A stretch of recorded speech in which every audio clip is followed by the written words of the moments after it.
A lot of times I add a lot of salt to it. Yeah. All right. We're here. We're talking about shepherd's pie because that's Shepherd's what we're pie doing. Off the top. Prior to the start of the post game show, I don't know. I'm tired. Let's start by saying Happy St. Patrick's Day to everybody out there. Celtics didn't hold up their end of the bargain on St. Patrick's Day of all days, but we'll try not to let it ruin the day. I'll say this: I'm having a better St. Patrick's Day than I did last St. Patrick's Day when it was like the start of COVID and Tom Brady was like, "Oh, by the way, I'm out." Like, so was that today, on yeah. Yeah. Was it on St. Patrick's Day? It was on St. Patrick's Day, and I'll never forget it.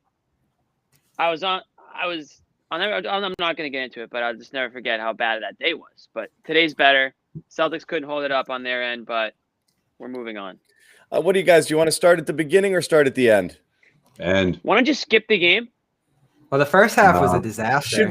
Should we get right to Bobby crying about they have to do something, or do we want to wait a little on that? We can do that. 5 minutes. Let's do 5 minutes on the game.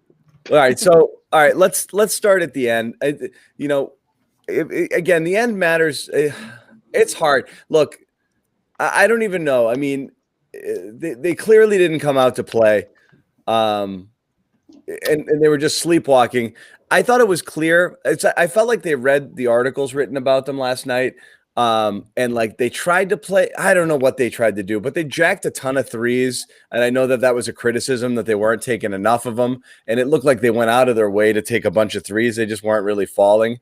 They just didn't. The effort on the first half was just atrocious. I mean, that was a really bad. That first quarter was just awful. They just didn't show up. We'll get into I know you guys said start with the late. I did want to start at the beginning. Like, how do you come out like that?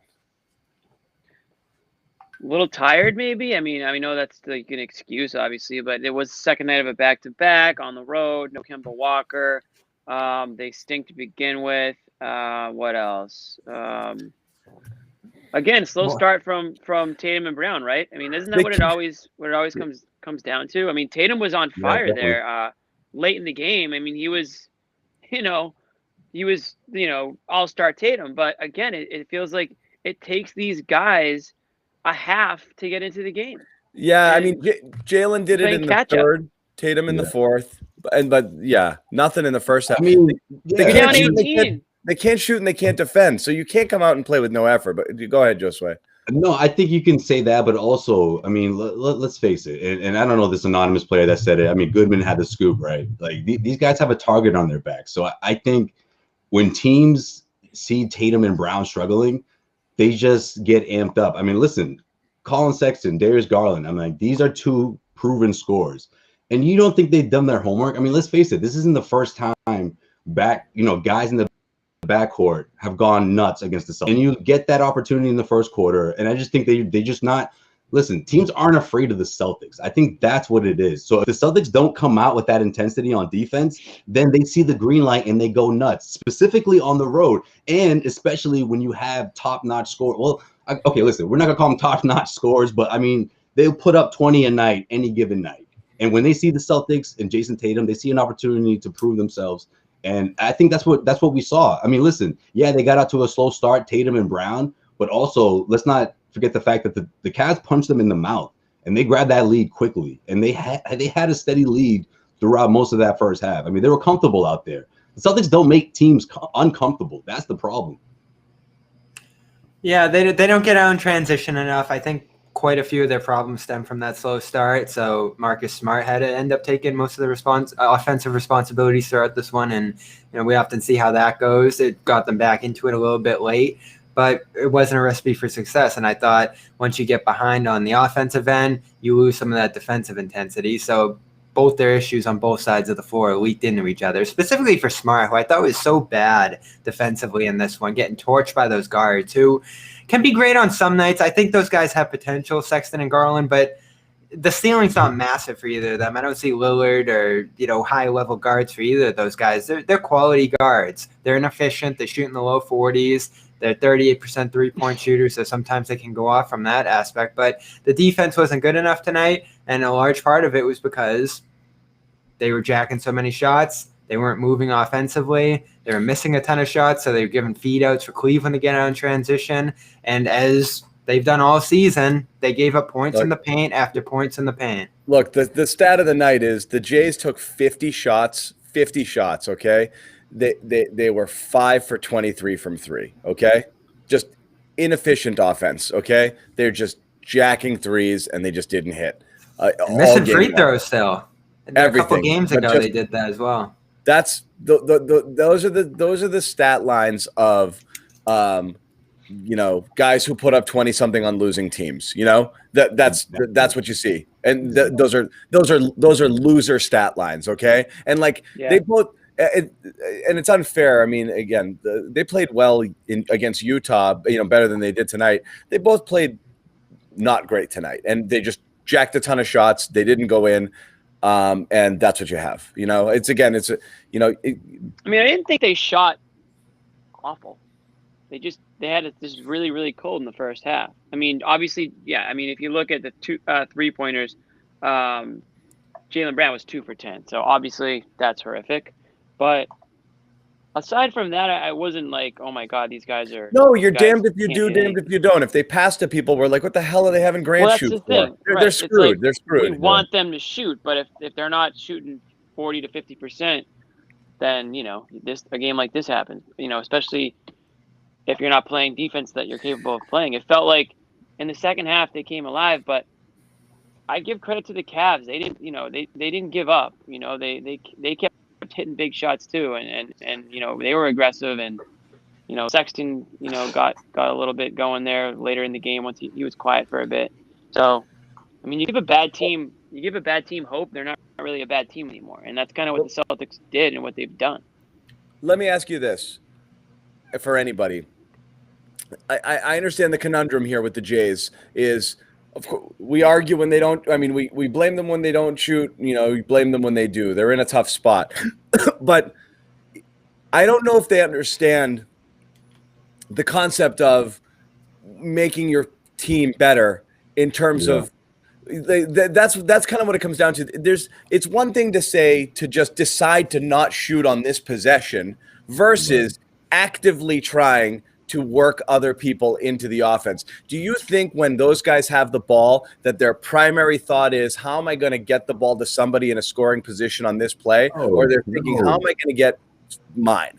And not mine because they want the stats, mine because that's how they're wired to play. Jaylen Brown, when he starts to go, he's not looking for a dump off. I mean, how many times have you seen him start going to the basket and he dishes ever? Very, very rarely. Okay, it's a straight go. So and that's why I think people don't get, sometimes they'll get some assist numbers and it happens, but again, there's a difference between just not shooting every time down and actively trying to make your teammates better. I don't know that they're doing it enough. I don't know how those guys would do. If it went a little differently. I really don't know. No, I'm with you, John. I agree with that. I think you're spot on because I think a lot they have of tunnel vision when they have the ball. That's it. I think, put it this way, going into that fourth quarter, and listen, I get it. Tatum went 5 for 5 in that beginning, stretch of that fourth quarter. And you're like, okay, here we go. Here comes the Celtics. But at the same time, you knew going into that fourth quarter, these guys aren't going to look to their teammates and say, all right, let's all, get together and try to come back here, because they're like, listen, this is the Cleveland Cavaliers. We have to take over this one, all right? This isn't, one of the top teams in the NBA, so now it's up to us to take over. And I definitely saw that. But honestly, John, I'm thinking that maybe these two could pull it off tonight. I'll be honest. I'll keep it 100 because honestly, Jaylen Brown, that fifth one in a row, he gave that look to Jayson Tatum. I was like, you know what, Jaylen, I respected that because he recognized that Tatum was hot. And you know what? I got to go in the third quarter, but I'm gonna keep Tatum going. And I thought that was really, that was a good representation of their relationship in the sense of that they were able to work off of each other. But in the end of the day, when the Cavs really got going, they panicked and they took bad shots. So yes, they're not in that spot where you can say, okay, Tatum and Brown are gonna save the day. 9 times out of 10, and that's a problem for this team, obviously, because we're talking about a 500 team, and they rely heavily on those two all-stars. So when they're up against a double-digit deficit in the fourth quarter, it's not always guaranteed. Even if Jayson Tatum goes 5 for 5 to start the quarter, that the Celtics are going to be able to pull that one out. Yep.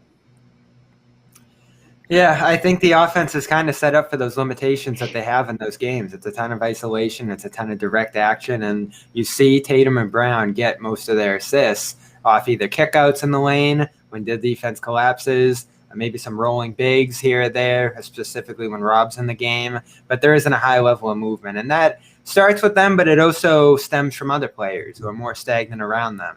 Guys that don't move, guys that aren't positionally aware on the floor. Smart helps that somewhat. I think we've seen the offense get a little better since his return, especially since he can facilitate. But beyond that, that's it. But why move, though? That's the thing. This is where it gets like, do you see them hitting a lot of? I mean, outside of Rob, who and Marcus, who find guys going back door and things like that, and are looking. I mean, the two guys who try to set people up, amazingly, are Smart and Rob Williams. Which is unreal to me. But it is. Wow, first Rob Williams mentioned. How many guys are cutting because they think like, oh, Tatum's going to find me? Like nobody. Like you talk about stagnation. Like I just don't think you do that. We've all played some level of basketball to the point where like who you're on the court with, and you're like, I make a sharp cut here, and I get my man leaning, and I go back door. He's going to find me. He's going to, so you're looking for these opportunities. You're like, this is how I'm going to get the ball in my hands. I just don't know what the point of it is here. This is an isolation offense. I mean, you look at the end of the game and how this goes down. It's 100-96. What happens? They hand the ball to Tatum. He's dribbling against three guys trapped in the corner. That whole possession, you're like, this is going to end badly. And he takes a really forced shot. They go the other way and score. Then Brown misses a friggin' early in the shot clock 3. Okoro with the dunk and 1 ball game. That's it. 4 goes to 9, and that was it. Right. Just ugly stuff. And again, you want them taking the shots, but I mean, the degree of difficulty on the shots, the forces, never looking around for other people, and again, I get it. There's plenty in the comments right now saying, what do you want him to do? I don't know. You don't really know. It seems like they're cursed either way. Yeah.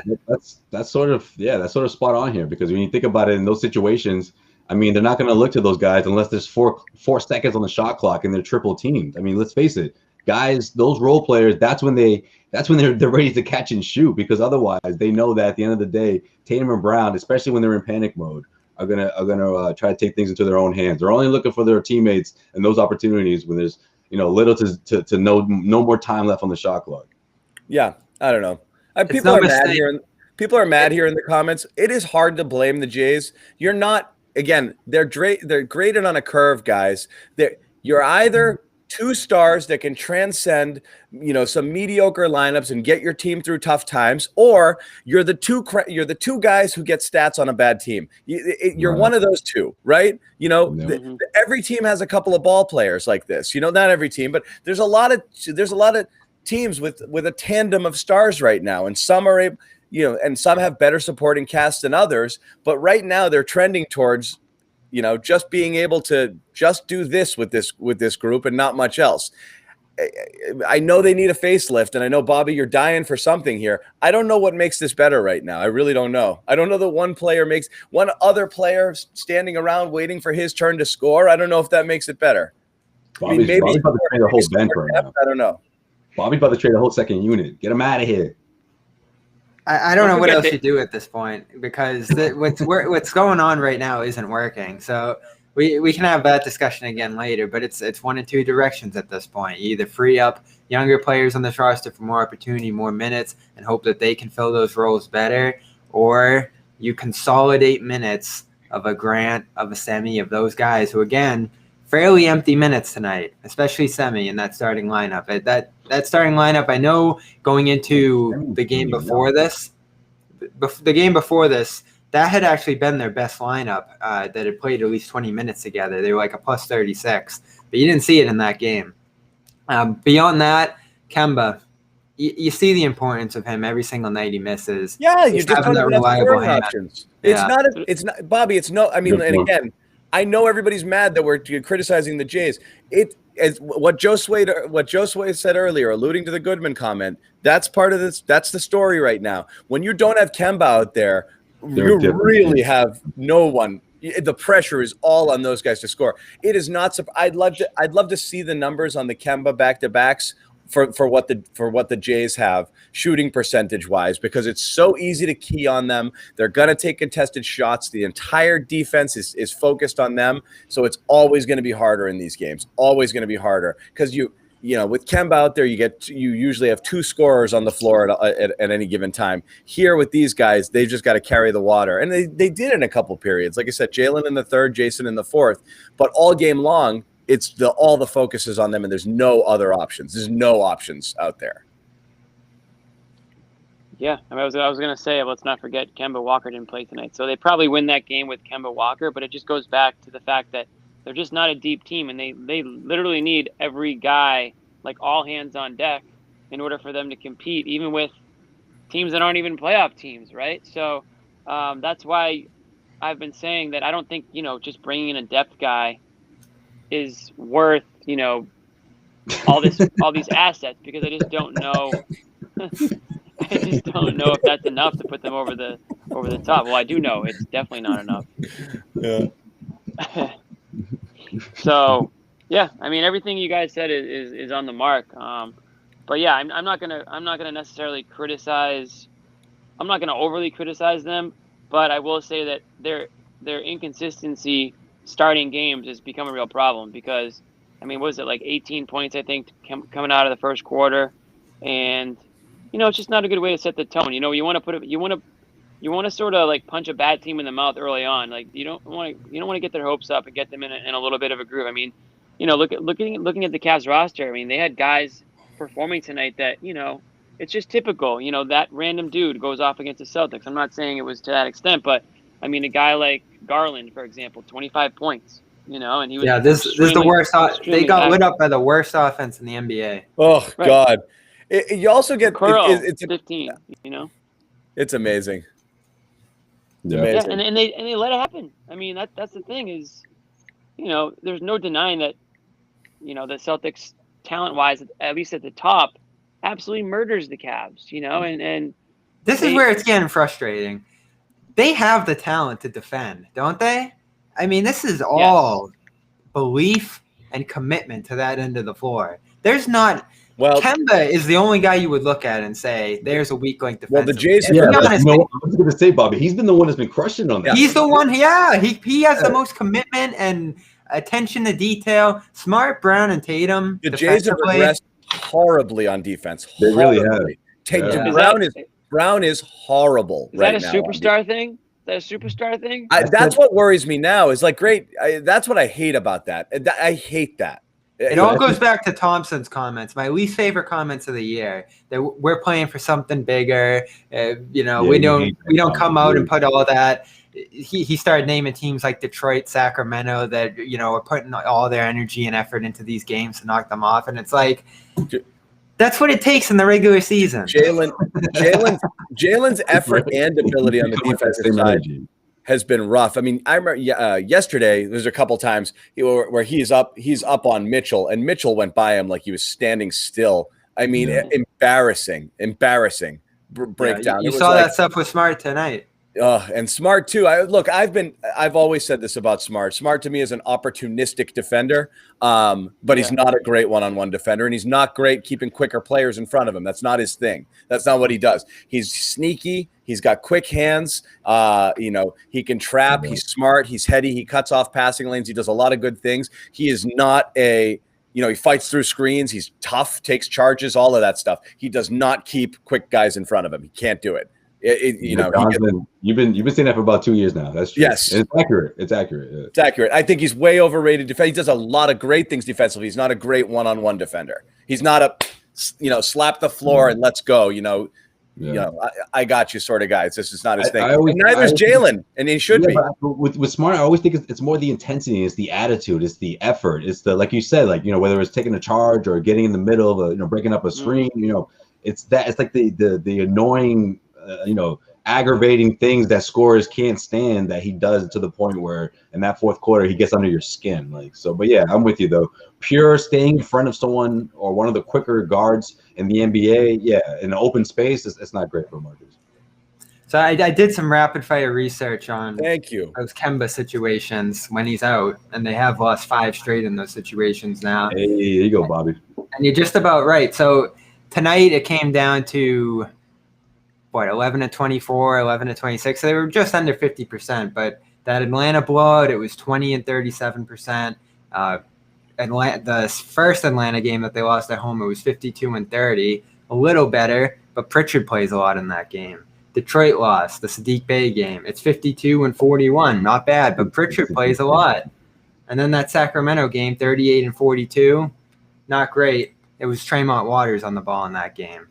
And it was kind of inconsistent results for him there. So the question seems to be, when Kemba's out, who jumps in that point guard spot? Pritchard had been doing a good job for a while. And I think that's why the offense was hanging on early in the year. So that's something we haven't talked about it a ton, but why is Pritchard out of this rotation? Well, he wasn't tonight. Yeah. Was he the first guy out the bench? No. Well, he's not out of it, but he's not as involved. He was the first guy off the bench tonight, I think. He had 18 Bobby minutes. asked the wrong question, though. The question is, why is Jeff Teague playing 15 minutes? Like, listen, if you're doing something in that first 7-8 minutes, all right, I'm with you. Ride with him. But, I mean, if he's not giving you much, I didn't understand it down the stretch. He played a lot. Teague was look, the real test is when in the Kemba games, why does Teague play at all? And this was my rant prior to the game. And again, we got to all get there at this point. What's being gained by Grant minutes, semi minutes? We've been saying this I've been saying this all year. What's being gained? Nothing. Like, honestly, though, you have to see. And again, Bobby, you made the Moneyball analogy last game, and some writer picked it up today. I swear, I think somebody took it from you. Somebody grabbed it and mentioned it. But you made it last night. It's a good one. I don't know if Danny goes out and trades people, but Danny's got to walk into that office and say, "Brad, I love you, buddy, and I know you're trying to win games, but I really, really, really." You're not going to get fired. It's okay, but you got to start playing. We got to see what we have in Nesmith, Romeo when he comes back, Pritchard. You got to cut the Teague minutes, cut the Grant minutes. If it costs us a game or two, no big deal. We got to see what we have in these guys. And again, because one, they'll either have greater value to you than the guys you're currently playing, and two, you may be developing assets heading into the offseason. Like, you can't go this whole year just trying to win a ball game or two by playing Grant 15, 20 minutes a game, Teague 15, 20 minutes a game. You gain nothing from it. Yeah, but you don't think Teague, especially in this season, especially against a team like the Cleveland Cavaliers, you don't think they're going to make sure he gets at least 10 to 15 minutes just to, I don't know, I don't want to use the word showcase, but just to show people, hey, this guy can give you a little something. There's no Teague showcase. I mean, a few weeks ago, we thought he was on the bench. He was on the bench completely out of the rotation a couple weeks ago, and we thought he was going to be gone at this point. Right after that deadline that you can actually cut bait with him, which passed a couple weeks ago, we thought like there'd maybe be a buyout guy in here. You'd be dumping him for a roster spot in a trade or something. But is he going to be on the roster all year? I mean, if they don't make a move, that seems like a possibility. Just play the guys, man. Look, you've got your starting when Smart's back. Your starting five should be the Jays, Smart, Kemba, and Rob. Okay, and I don't want to hear it. Okay, I don't want to argue anymore about it. Okay, it's obvious right now. And then you have Tice. You have Romeo, you have Nesmith, you have Pritchard. And if anybody else plays, that's fine. But that's 9 players. That's all you should be playing, really, at this point. And you get into games later in the year where you need to win or positioning and this and that, of course. And that doesn't mean only 9. That's just the 9 I want to see right now. Thompson will play, obviously. And Thompson, of course. That's 10 players. That's more than enough. And it's not like you're sacrificing a lot by playing. You're not like sitting guys who are like, oh, these guys really got to play. Semi and Grant don't need to play. You stand to gain so much more by playing and Teague. But at this point, John, what you're mentioning is a playoff rotation, and they're going to start a playoff rotation in early March. That's the thing here. They can't drive Tatum and Brown 40 minutes every single night, which they've done tonight and then they did yesterday, just to try to scrap out these wins. I think that's what's driven Tatum and Brown into the ground all year. Is they've extended. There haven't been any blowouts this year where those guys can get a rest and sit down and relax. They can't sit out games. They haven't been hurt. Well, Tatum has COVID, but that's the thing. They should be able to sit out a game, and then you should just let the other guys play. We should have had at least in this season. There should have been. They can't afford to do that at 20-20. But you're losing anyway. There should be 2 or 3 games where these are the Neesmith-Pritchard games, where they start and they play 35 minutes and the Jays sit. And that automatically, and beyond working them into the rotation for 10 to 15 minutes a night, easy. Where we were with Neesmith before. What championship contender are you watching? Like, that's a championship contender. Like, that's what the Lakers do. That's not going to happen. That's not going to happen. Those teams have like what we tell. That's like what we tell Bobby. Like, they're not going to tank. They're not going to punt. Like, listen, I'm all for like resting a guy. Like everyone in the league lose anyway, guys. Except Brett. I know, but it's besides. How many games did I say sit these guys and they lost them? Quite a few. Sure. I mean, they should. I think they probably will sit, maybe some guys down the stretch as they do prepare for the playoffs, if they make the playoffs. I mean, this game tonight's not a great example. You didn't have Langford, you didn't have Thompson, you didn't have Kemba Walker. Yeah, that's the thing too. You don't have all these other guys night in and night out. Right. So of course you're gonna have minutes are gonna tick up for a guy like Grant or Teague or whatnot, right? So I think they do still want to see what they have in Grant. I don't think they're giving up on him. I hate to say it. They're not. I mean, clearly they're not.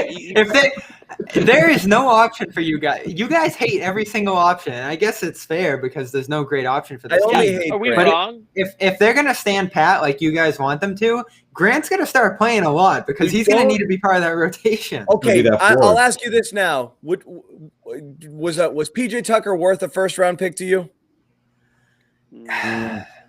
On this team? Is that – do you – Maybe. And again, I recognize first-round picks might turn into nothing. Are you kidding me? You'd give up a first-round pick for PJ Tucker on this team right now to do what? I would finish 4 games over 500? What is that going to do for you? Well, they flipped first-round picks, right? Isn't that how it went? Kind of like they traded a pick for. And is that it? I think that's what you meant by maybe. You may give up a first-round pick. Oh, Trevor Ariza. Bobby's so upset about that. Just because the cost is so low. All you hear from the Celtics is the prices are high around the league. And then you see a second rounder and Myers Leonard get that done. I'm not saying Trevor Ariza would change the Celtics, but it just goes to show there's certain moves, there's certain swap outs that you could do on this roster here if you're willing to give up picks. And that's why I keep going back to picks. PJ Tucker, what are you doing with those? 0.0 difference. Hey, let's see how he does on the Bucks because I think it's pretty evident he hasn't committed to the Rockets this year, and they had to send him home because of that. Although there's a case that he could be done. He was pretty bad this year. Dude, that guy's got a YMCA body. He makes Grant look good. I mean, Danny's pretty much already said that he knows that they're further away than what bringing in a bench guy is going to do. So he's not going to make a trade like that. He's pretty much told you that. He goes on the radio and says yeah, we're probably not going to do that. We gain though. Contenders. Yeah, because there is a case that one of those guys would be better than one of the Celtics bench guys. Certainly Teague, as we toss his name around. How many different guys would you like to swap out Teague for? Point guards in particular. Think of swapping out Teague for George Hill. And we're going to get into smaller names at this point because we're all in doing that? Thunder want a lot of picks. Just start sending those picks out. It's exhausting. Talking about these trades. Who's going to take – I got a whole bag of ideas back here. Who's going to take Grant or Teague from you? This is like I said, these are WEI The Thunder just took Myers Leonard. This is a WEI collar trade. Strictly for cap purposes. There's a reason Trevor Ariza is on his 10th team, guys, okay? Yeah, he's old. Desperation move, though. That's what it is. I saw him in the locker room probably about a year ago, right before the pandemic ended, and he wasn't playing with that Blazers team, and he was just kind of walking around looking like a coach. I was like, is this guy still playing? He's like Haslam, right? Yeah, exactly. He's the new Haslam. I mean, he was on that 2009 Lakers team. He's been around forever. Wow. I covered that series. No, that was the Magic Lakers series. Oh. Yeah. Oh, that's what I thought you were talking about. 09. Yeah, that's what I meant. Man. Anyways. You really crazy about Trevor Ariza? I'm kind of surprised. No, I think what Bobby's saying, Bobby's not really crazy about Trevor Ariza. Hold on. I should reference that by saying after I'm taking 30. Our Thaddeus Young conversation. After our Thaddeus Young conversation, I'm surprised. So Thad Young's a name I dug a little bit on today around Bulls circles, and if you look at the standings, the Bulls are a game behind the Celtics, and after tonight, depending on how the Bulls game went, I mean, they could be a half game back of the Celtics. So why are the Bulls selling to the Celtics when they might be better than the Celtics?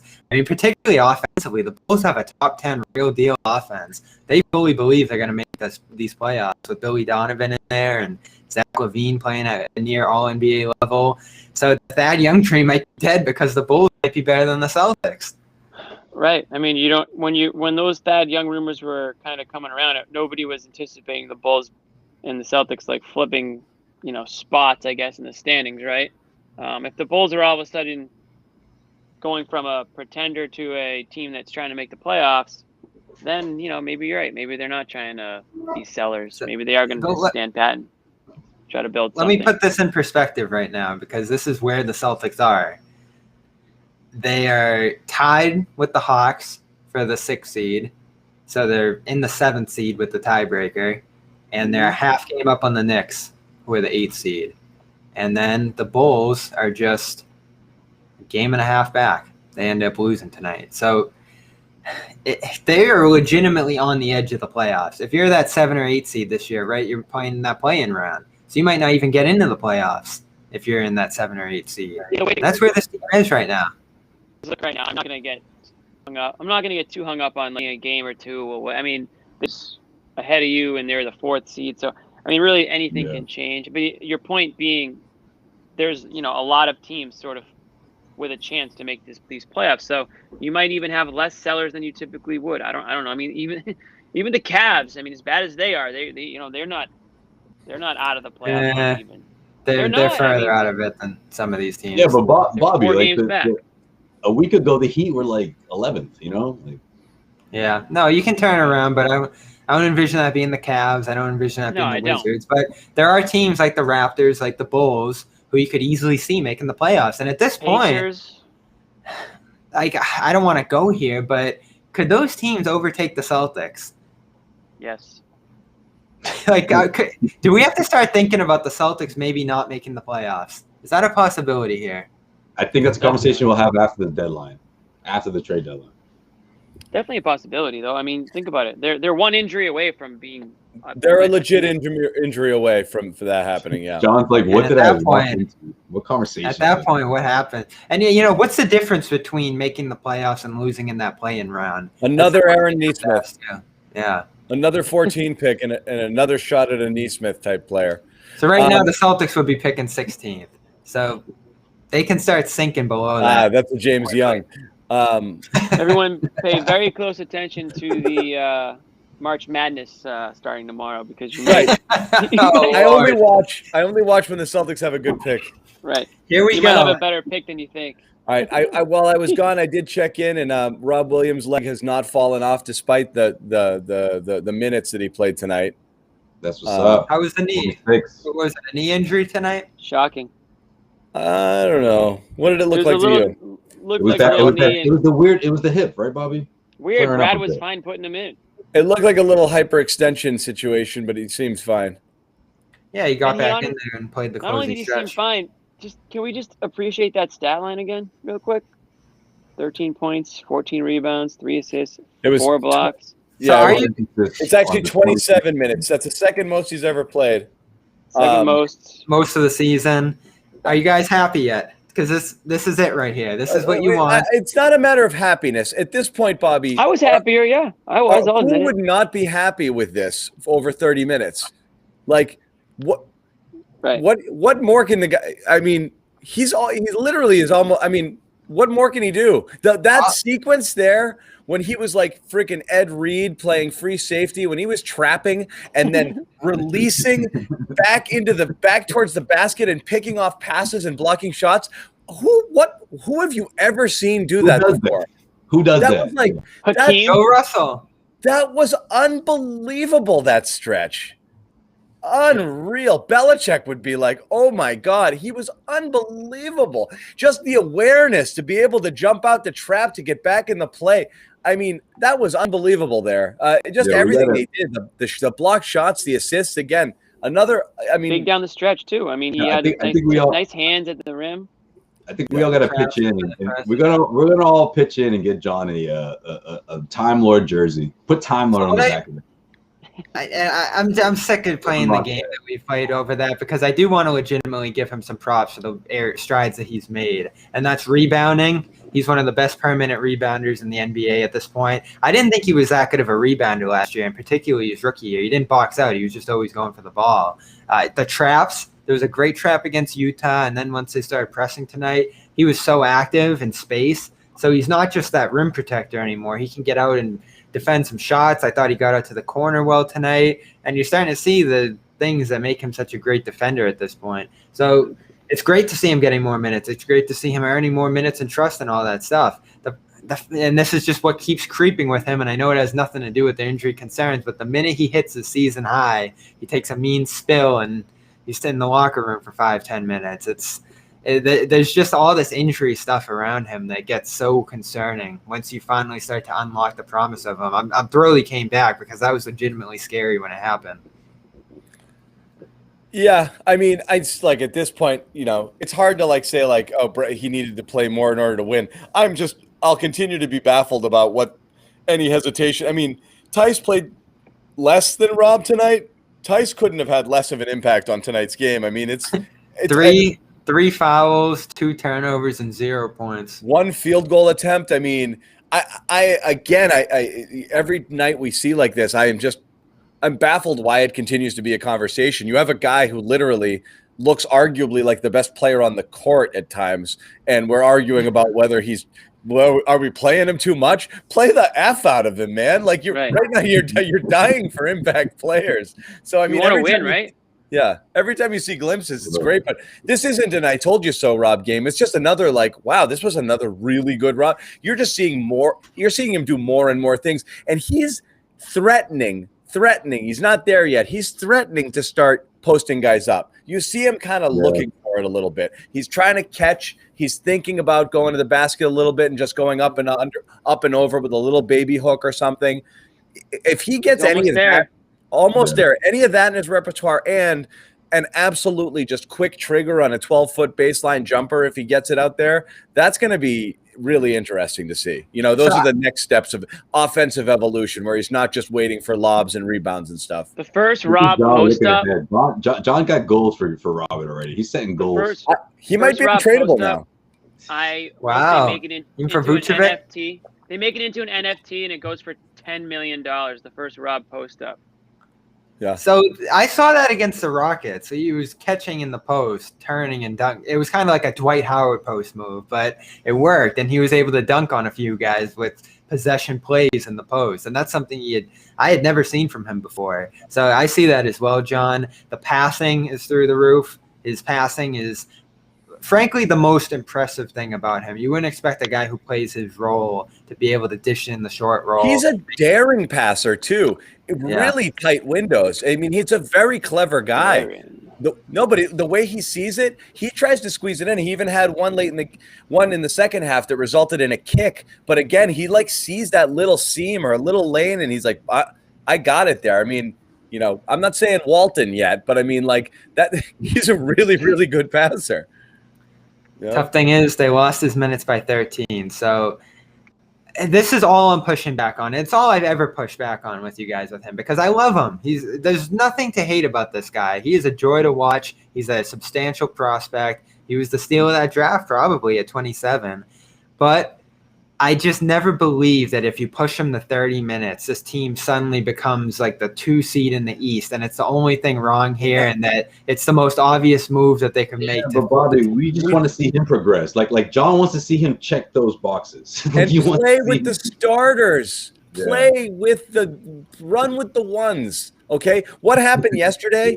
When you didn't win some of the Rob minutes, because the Utah bench absolutely destroyed the Celtics bench. So and Rob was a victim of that. Plus minus is a shit stat because it lacks context. It's a team stat as much as it is an individual stat. Sometimes you can point to a guy and be like, oh, but more often than not, it has to do with the unit that you're playing with and what's happening at that point in time. So it is, look. Sometimes we'll point to it and say, oh, he was plus this and, in our favor. But the reality is It looks better when you provide context. Yeah. Yeah.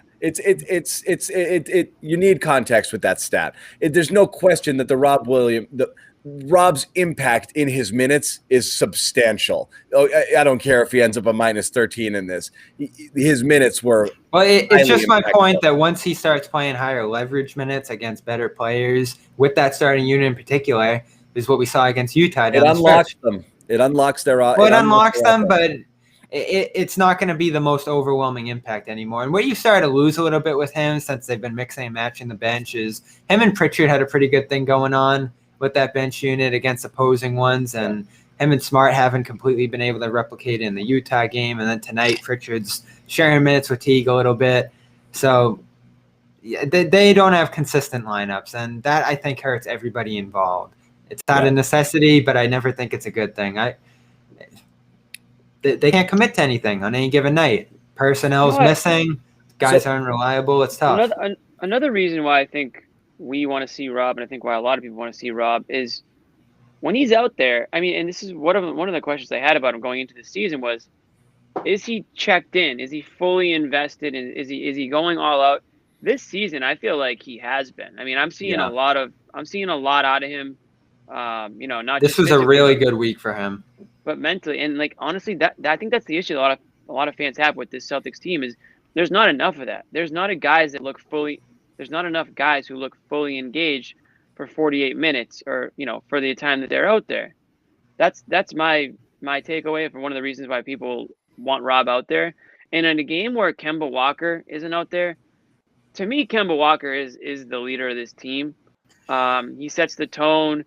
He's got the positive energy. You see the effort on both ends. And when he's not out there, I think there's a noticeable difference in energy on both ends, in like the idea or the feeling that these guys really want it, and I think that's what really bothers a lot of fans is watching them just, sleepwalk on defense and just chuck shots on offense and, then take an L. The hell is so damn funny. I know why John's laughing. No, it's not that. But no, that's a good. We know what Nick laughing at some comment somewhere. Yeah. But no, that's a good point, Jimmy. No, it is. No, seriously. But I think honestly, no, screw you guys. Screw you guys. No, don't patronize me. Don't patronize me. I'm not. I'm with you. Not you, buddy. Hear me out.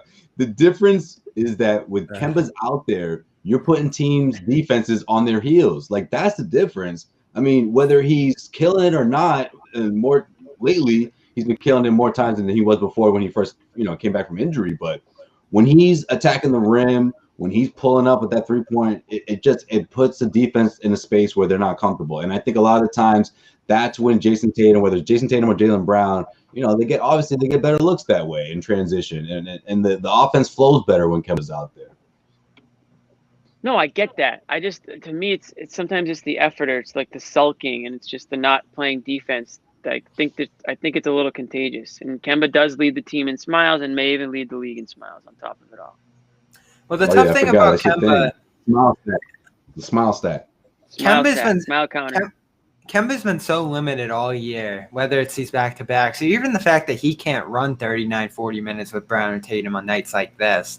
I thought he was so critical with his facilitation, with the pressure he took off the Jays and a ball handling sense. And even what you mentioned, Jimmy, the fact, or Josue just mentioned it, that he's a threat. Teams take him seriously until the day he's out of this league. That dribble, step back, those type of moves, defenses are going to appreciate that and bite on it. So that was such an important part of last year's team, his ability to play every single minute with those guys and have them, all three of them on the floor together. And the more I think about this team this year, whether it's the exhaustion that set in on the Jays, the Hayward loss, Kemba's injury status, the depth, like this is just such a brutal circumstance for this team this year. And it's been a worst case scenario on all fronts. And I think all the little things like that, guys moving in and out of the lineup, Kemba's 5-minute gap there with the starters that he can't sustain with them. All that stuff is just adding up, and they have really had such a small margin for error that I think through mental fatigue and maybe even like a disbelief in this team to some degree, they're losing more of those close games. I mean, look at Utah. Look at how that game ended. They're losing those games because of all these things that have piled up on them. And I think that they just lack this mental edge, 2-3 plays a night that could swing more of these games in the other direction. And I think what you see with the lack of pace, the urgency, getting out in transition, they don't do that kind of stuff enough. That says all of that to me more than anything else. Like, they could take advantage of more of these misses, more of these turnovers that they draw, but I don't know. They just feel slow. And I think Jaylen Brown said that after last night's game. They're slow to react. Like, things happen and they don't react fast enough to it. They're just moving slowly, and mentally they're a little slow this year. Isn't that what you see on the screen? Like, they are uninspiring to watch. So uninspiring. We were texting. Oh It's a hard team to root for right now. There's no fight. And it's not because they're not good enough. And that's why I advocate a trade so much. What would pump this team up more than a guy coming in? They might just not be good enough. Well, remember Jay Crowder, Jimmy? You mentioned this a couple of shows ago. He comes in after that trade. That team was what, like 14-26 at that point, over 10 games under 500. And he comes in and just starts scrambling everywhere, freeing up Isaiah in the pick and roll with his screens, hitting threes. Yeah. If Harrison Barnes came in the door and started giving them that for 25, 30 minutes a night, don't you think that would wake up this team a little bit and say, all right, we got what it takes? This whole the team mentality sucks. It just I know what you're saying, Bob. That is contagious. So that's the difference in dialogue we're having right now. And that's why I didn't like when Gorman came out and Ainge came out and they're like, oh, and even Jeff Source and the whole thing around that the Jays can't get this done. They are in an impossible situation, and I understand why it's wearing away at them physically and mentally. And those guys need a break. You guys admit as such. They need not only a night off, they need a guy who can take the ball, make plays for them, and make it easier for them. I know you want to hold them up to a Hall of Fame standard and say, if they're this great, they should be able to figure this out. But they're not LeBron James, and I don't think anyone was disillusioned that Jaylen Brown and Jayson Tatum were LeBron James are ever going to become that. Well, there's only one LeBron James. So the only and he's the only guy that can bring Mo Williams and Semi Ojeleye. Imagine LeBron with this team. Semi Ojeleye would probably be scoring like 15 points a game.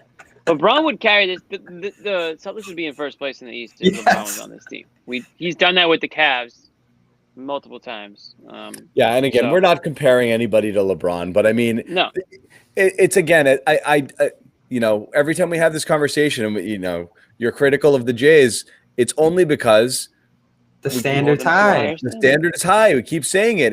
If they were different guys, there are players out there right now who could lead this supporting cast to a better record than this. There is. It's a fact. I hate the front office mentality. You didn't give this team enough, so it falls on Brad criticism-wise, and you start blasting the players because they're not making the most out of the bad situation you handed them. I just think it's been so unfair what the Jays have gotten this year. And you know what? They need to be better on defense. I fully agree with you guys on that front. But I just can't get there. Honestly, like, fine. Their depth is not great past like 7 or so. But four. I mean, at the end of the day, you're talking about 2 all-star players. Kemba Walker, a fringy all-star and an all-star starter last year. Marcus Smart, that some people, ESPN had rated as their 38th best overall player in basketball heading into this season. And Robert Williams. It's top heavy. It's always been top heavy. And Robert Williams, who, Daniel Tice, who you like a lot, Bobby. Robert Williams, who's obviously playing, outstanding basketball right now. A couple of contributions from other guys. It's enough to be better than 20-20. I think we're giving them too much rope. And Tristan Thompson. Okay. You have professional basketball players on this team. It's not the best cast they've ever had, but give me a break. It's not like it's like Jayson, Jaylen, and 5 Grant Williams. That's not who they're playing with. There's enough talent on this roster to be way better than 20-20, and I think it's a total cop-out when we say that I feel so bad for what the Jays have been given. They absolutely have enough on this team to be better than they are. So this is interesting to me because they have 3 centers, and you were right, John. You said it very early in this season that they shouldn't have had 3 centers on this team and that mid-level shouldn't have gone to another center because they're missing a wing. there wasn't a great wing out there. We saw Jay Crowder got more money than the mid-level, I believe. Yeah. And it was like Torrey Craig and guys like that. There weren't great wings out there. But they need a guy at that 4 spot, whether they're going to go double big or whether they're going to keep spreading it out wing heavy. And I think they can succeed either way if the right personnel is there. So that's where you maybe have to start thinking about LaMarcus Aldridge. And I know they're interested in him. I don't think any of us are thrilled about it. But if you could replace Grant's minutes, Semi's minutes with LaMarcus Aldridge, it'd be awkward. I think you'd still have some of the double big issues there. But that's a real deal for. He can space the floor a little bit. I think he's just been kind of sulking along with the cost? In a similar way. Nothing. No buyout. Money. It's buyout. Yeah. He's not coming here. I think the 3 teams. Why the hell would he come here? Well, they're on the 3 teams interested in him. I think it was Portland, Boston, and one other team. So the interest isn't going to be strong for him because he hasn't looked great at all this year. So that's the kind of guy like Greg Monroe a few years ago that you maybe take a flyer on. Oh, watch the Nets get him. Watch the Nets get him. Greg Monroe was so depressing. The Nets are looking at Joel Embiid. He was buyout guy. You know what? We'll take Marcus. We cut him like 4 times during the year, and I didn't even know he was gone. I was like, oh, he's gone. I was like, he's here again. So my point is, how can we look at the situation and say, oh, there's nothing they could do to improve? Like, no addition's going to help this team. They need help so badly that who knows? Like a minor fringe guy, and I know like JJ Redick's been thrown around. Those guys can make a substantial impact. They could be better. I agree. Somebody could be better today. They could be better today than they are now. Somebody can help, but is it going to help them enough? Is really? They might not be conference finals good. They're better than 20. There's better talent than 20 and 20. I'm blaming the players. No, we know that they started 8-3. So yeah, everybody here desperately, like I said, and that's the one place I don't think we're being too hard on Jaylen and Jayson. They should have been able to lead this cast of characters to better than 20 and 20. Okay, so they're not doing it. Everybody here wants to kill Brad. I can't do the Brad conversation because again, it's a hard one to have. You know where I land on it. I don't know. You know what they want Brad to do at this point? Go out and hit 5 3-pointers and swing. What else can he do? What I'm saying is, if you get to the point that you acknowledge that the talent is good enough to be performing better than they are, then you look at. I believe so. I believe so. I believe so. I believe the talent on this team is that they're better than 20 and 20. Yeah, I think most people would. Nobody would be disappointed as they are in the comments section right now, right? If they all thought that, oh well, this is as good as they are. This is what we expected. Nobody expected this going into the season. Let's be real. Yeah, I guess you have a point there. That's what I mean. Is like this is still even by. I was very worried about this season because I thought the Hayward loss was going to be significant. I didn't think they did the right things to address any needs in the offseason. So it was just going to be – and then there was the Kemba concerns. I thought they'd be worse. But this is – by worse, it means they went to the conference finals last year, and if they were healthy, they'd probably get to the finals. So in my mind, this is a finals team that would have been worse this year by a little bit. They're worse by a lot of bit. They are way worse. This is a team that absolutely was going to the finals last year if Hayward doesn't get hurt. And they are battling for a playoff spot. It's disgraceful at this point. It's disgraceful. Right. And I mean, I remember before the season started, I was not super pumped about their roster, but even I didn't think that, the playoffs would be in question. I didn't put them at the top of the East, but I put them, I think we all had them around like 3 or 4 in the East, depending on how a couple other things shook out. And now it's like we just talked about earlier, like they could be on the outside looking in like a game or 2. Yeah. Let me ask you this question for real. If you go by it, okay, Tristan, we can debate whether or not he's been what was advertised. I think a little less. Let's call it a wash, roughly the type of player you thought that you were getting. What's actually interesting, if you break down this team, like they lost Hayward, obviously that's a big deal, but both Tatum and Brown, at least statistically, they've raised the level of their play. Kemba Walker in his last 10, 15 games has been pretty flat over what he was, pretty close to what he was last year. Rob has made a huge leap. Tice is still Tice. and Pritchard gave you something you didn't exist, you could actually argue there were more positives you weren't counting on from this season than there are negatives. It comes and goes though, night in and night out. I know, but still, piles up, but still, you got a couple things going in your favor you didn't count on to begin the year, which is Pritchard being a rotation ready off the bench point guard and Rob Williams being center one on this team. You didn't count on either of those things, and you have those two things going in your favor on top of a team that has two. It's been a month and a half. Players, and they're still 20-20. Again, it's just what. The problem is it's coming in spurts. Tice had a 3-week stretch where he was outstanding. Pritchard obviously shot 44% from three to start the year, and he's probably more like 33, 34 for the last month. It's effort. And it's focus, and that stuff, you put it on the players, but you also put it on the coach. You can't get a team to come out and play with effort. That's a problem. It's a problem, okay? And I know the Brad defenders are out there every night oh, well, Brad couldn't, I guess they expected Brad to hit that three or Brad to hustle. No, but your team doesn't show up and scores 38 points against the Cavs in the first half and gives up 117 to the worst offense in basketball. That's effort. It's effort. It's effort.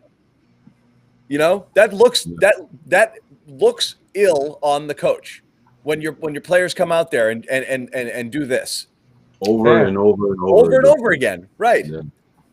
And that's the problem. That's what you've got. It's not Brad's a smart guy or a good X's and O's guy or a good coach. The team is continually coming out and laying eggs like this. At some point, you need accountability. Yeah, so that's the other thing too. They're not gonna fire him no matter what.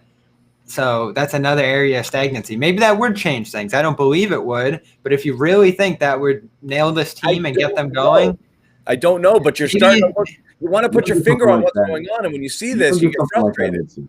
Yeah, I don't think you do that mid-season with this team. Unless something really bad.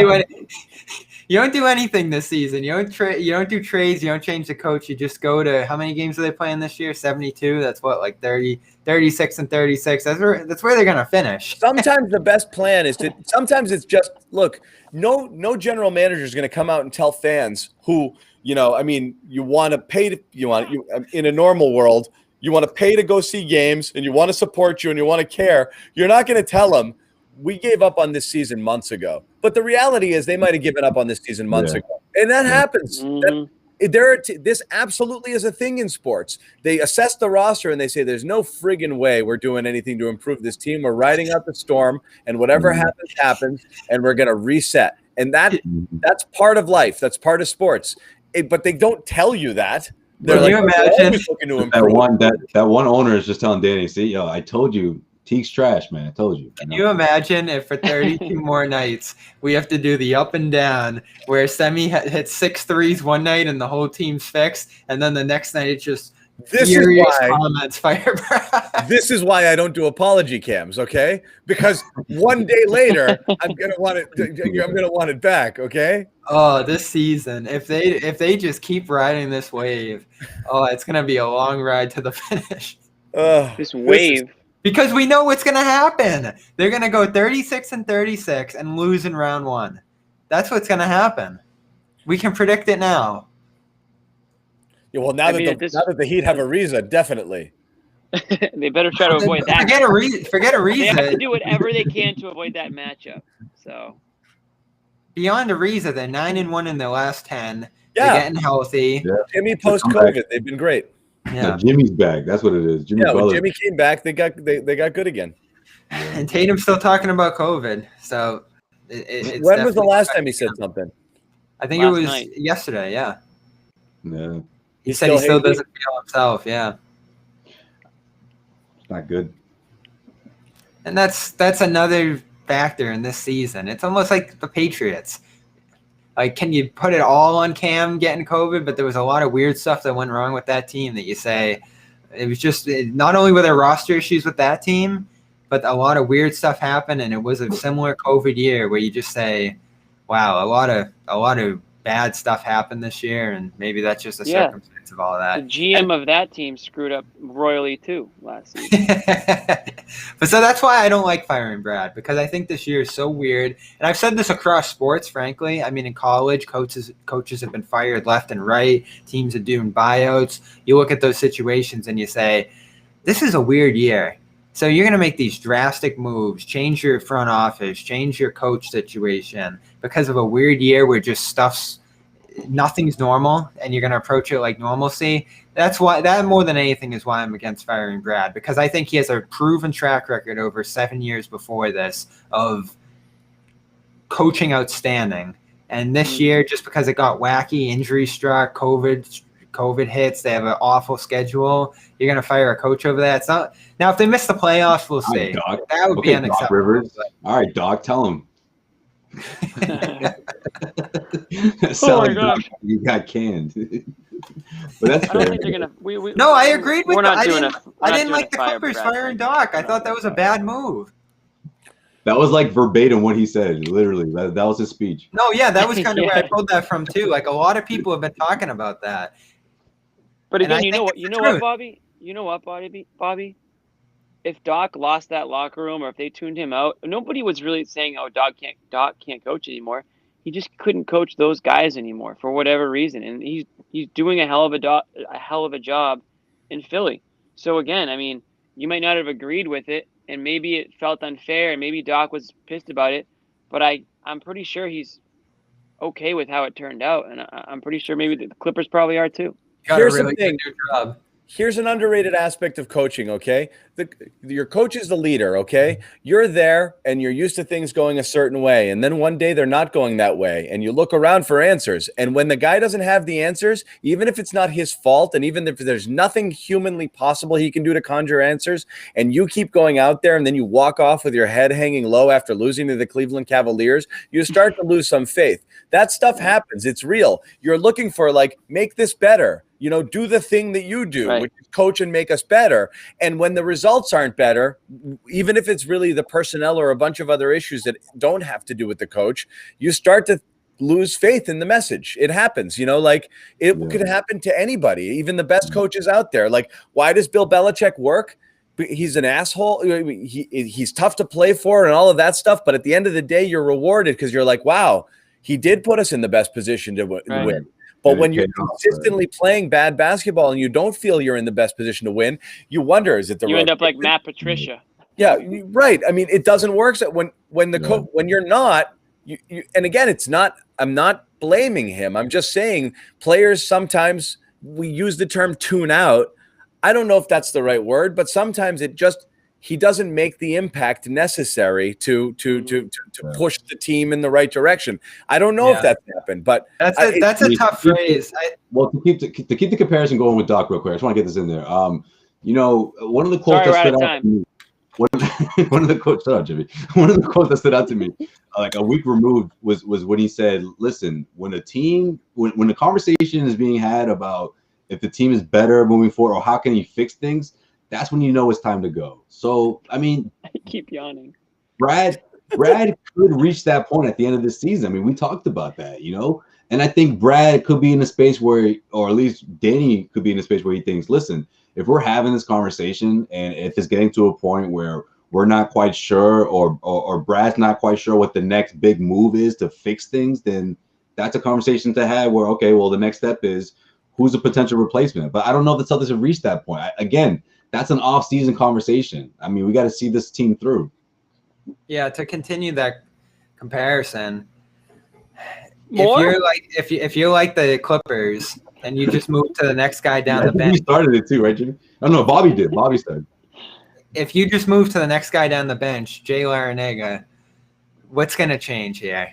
Oh, man. Ty Lue hasn't changed too much about the Clippers this year. I know they've had spurts, but they're still an awful fourth quarter team. I was pretty freaking certain moving from Claude to Cassidy wasn't going to make a difference, and the Bruins immediately played like a different team. You know, different sport. I'm saying is sometimes it's a different approach. It's a different mentality. It's just new life. It's something. I'm not saying do it, and I'm not saying Larinaga is the answer. What I'm saying is you may just be in a situation where it just isn't working like we're just looking for some level of accountability. I'm only talking about the effort. When you see the team play dead ass like they have been on too many occasions, I may blame the players first, guy, absolutely, but somebody has to be able to get something out of these guys, All right, well, John, let me ask you this: what about the Indiana University stuff? All that talk, all that noise from the NCAA. Oh, he's going. Well, what I mean by that is there effect on the players on that? Are the players thinking to themselves, "Oh, here we go again"? They probably don't even know what happened. All right. Well, I think players are a little bit. Maybe some of them are like, you know what, Brad? Maybe that's the move for you. And let's go into this Cleveland game and let's play your game plan and see where it takes us. And then at the end of the day, like we've seen so many times throughout the course of the regular season, Jaylen Brown and Jayson Tatum say, 7-point game, fourth quarter. We're just going to take matters into our own hands. There's a chance Romeo Langford doesn't even know his old coach got fired. I wouldn't be players surprised. are thinking about the trade deadline before they're thinking about Brad probably right now. Romeo. All right. Just to continue the comparison just a little bit longer. No, I'm just kidding. The last thing. What do you have? What? The last thing on Brad with this phrase. So basketball. Tune-out's a hard phrase to hammer down because I think people say they're executing the plays and they're doing the X's and O's, and even tonight they played the zone pretty well and they did a lot of the things, the press down the stretch.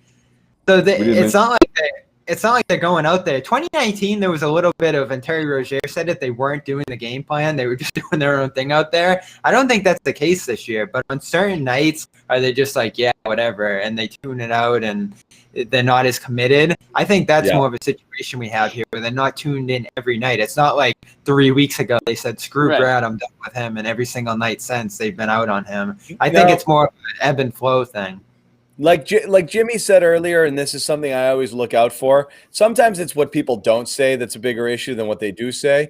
And, you have not heard the, those ringing endorsements and the in Brad we trust sort of stuff. And like Brad's the best coach in the league and he's going to right the ship and we have total faith. Like you don't hear it, which doesn't mean they don't think it, but when you do hear it, it reinforces it. So again, the silence sometimes speaks volumes, and so that you're not hearing tons of that there, but I don't know. It's a tough conversation to have. I always have a different time having it because you don't know deep down what it's like in the locker room. What's the real issue? There could just be problems with select players in there that they can't get to work and do the thing that they want to do. And Brad's banging his head against and Jaylen and Jayson are trying to do everything they can behind the scenes and it's just not working. So it's just not fair. It's a hard one to judge. It really is. So I don't know, but we're past an hour here. We got Sacramento on Friday. It's a school night. Jimmy checked out like 30 minutes ago. Real quick. Dude, I can't stop yawning, dude. I know we touched on it briefly, but what did you guys think of that PJ Tucker trade? Is that gonna do anything? I don't think it does a thing, bro. The better question is, what do we think of that hat on your head, Bobby? Yeah. What's that hat say? What's that hat? Where did you get that hat from? So people who keep asking in the comments, it's St. Patrick's Day. I got it for buying a Guinness, so I just took it and wore it. I've been wearing it ever since. Guinness on the hat? No, it was the restaurant. The bar, the pub.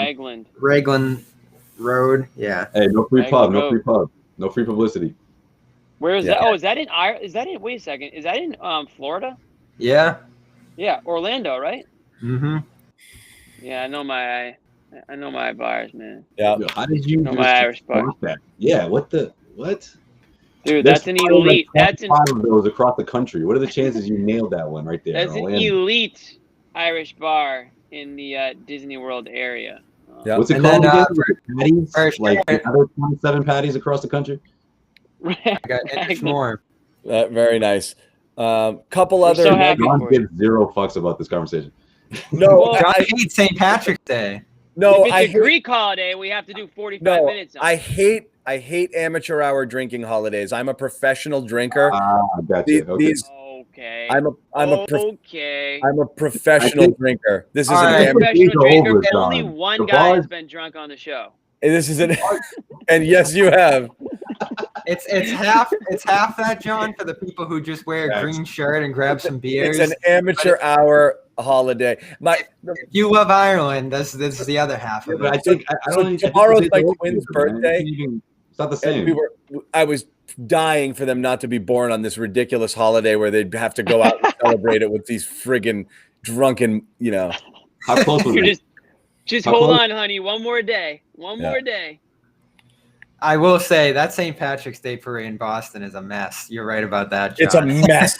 I went to that once. Best day in Boston is the marathon. I went to that parade once, and I said, I went to that parade once, and I said, never again. You're a lot of fun. This guy's a blast to hang out with. I used to crush the float. I used to crush St. Patrick's Day holiday in Boston. I haven't, obviously, this year and last year we didn't get to, but I understand that is a very sloppy day. You have to do it the right way. You have to have somebody has to live there. You have to have a cool house party. You don't want to be stuck in the parade or anything like that. The key thing, everyone watching who's going to be at the St. Patrick's Day parade next year, you got to know when to leave. You got to know when it's time to go. You start early, you end early. Did I get to self-imposed maybe? Yeah. just a brief timeout and a couple glasses of water. That's it. Yeah. I got a couple texts. We mentioned this briefly. I normally don't do this, but I did want to say, because I mentioned the best days in Boston, and one of them is the Boston Marathon. And today, anybody who grew up in Boston has to know who this is. Okay. Yes. So Dick Hoyt passed away Legendary. At 80. And again, anybody I grew up on the marathon route. This is every time that they would go by is the most inspiring moment of the race. For anybody who doesn't know, 32 marathons with his son, Rick, who was a quadriplegic born with cerebral palsy, and he ran the marathon 32 times. They did 3 Ironmans. He ran 1 marathon with his son in 2 hours and 40 minutes pushing the chair. The last one they did was 2014. This was obviously one of the massive highlights of any Boston Marathon. And anybody, if you were here, one of the things that inspired me to run the marathon. Dick Hoyt passed away today at the age of 80. So an inspiring story, a true athlete, a terrific father, and a million different things there. And it just a piece of Boston, if you grew up here, that this is something that this meant a lot. So this one shook me a little. This is one of those where you feel it today. So this was, just wanted to give a quick shout out to the Hoyts and Dick Hoyt and anybody who ever, experienced that, how special that was. So that was something that happened today. Great call, John. That's a good tribute. Yeah. I think there's a statue of him too along the route that was put up, some amount of years ago.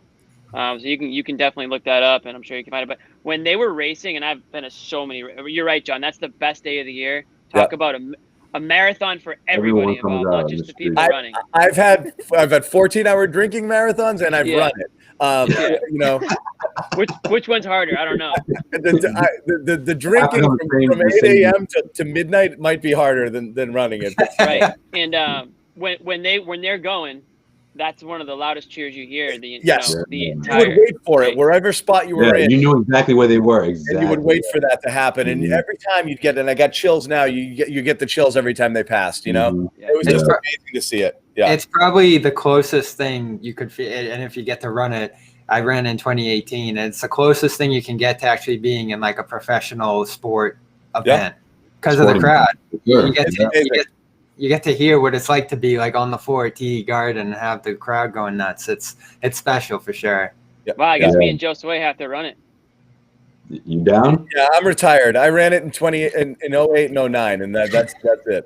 I've done a couple 5Ks. That's about it. That's it. That's all my running resume. But no, that's a great shout out, John. The Hoyts actually, when I was in elementary school, they actually visited us, and it was pretty cool because obviously you grow up and you keep seeing them year after year, doing the race, and I just thought it was just so special for them to do that last one after the bombing. And like you said, man, everyone looks out for them, and you hear the crowd. You could tell when they're coming, when they're getting close, and it's actually shout out to Cedric Maxwell. He actually brought that they honored the Hoyts during the broadcast, and Max told a pretty cool story about that too, about how he'd always look out for them every year because he actually didn't live too far from the route, and he would try to check in every year at some point throughout the route. That's something we've missed the last few years. It's like when are they finally going to have that marathon again? They keep talking October. It's coming in October. It's a shorter field, but I mean by that point, there could be people out there. Again, the Hoyts haven't run it for several years, but it just feels like they were there all the time. So that was a tough one. As far as tonight, again, the Celtics lose. There's not a ton to say about it. They're 20-20 on the year. Sacramento on Friday. This is the game where you trap Harrison Barnes at the Garden and you never let him leave. We get to do more Harrison Barnes talk on Friday. This is when he fixes locker rooms, guys. You know, you're going to see it. Well, we got a little Larry Nance preview tonight. Yeah, Nance played a nice game. I don't think they're giving him up. I don't think he makes a difference. But again, something for cheap. Again, what does make a difference mean? He's not going to lead them to the championship, but he would help a lot. He would help. So that's it. We'll wrap it up for Bobby and his funny hat. And and Bobby, who's got JFK? Yeah. What's that? Nothing. Looks like he got one of those like old '60s hats or whatever. You'll see the hair again on Friday. Thank you guys for watching. Subscribe to our YouTube channels. There's a lot of ways you can go with that hat. That's true. Bring a friend to the show next time, okay? Thank you guys for joining, and we'll see you on Friday night.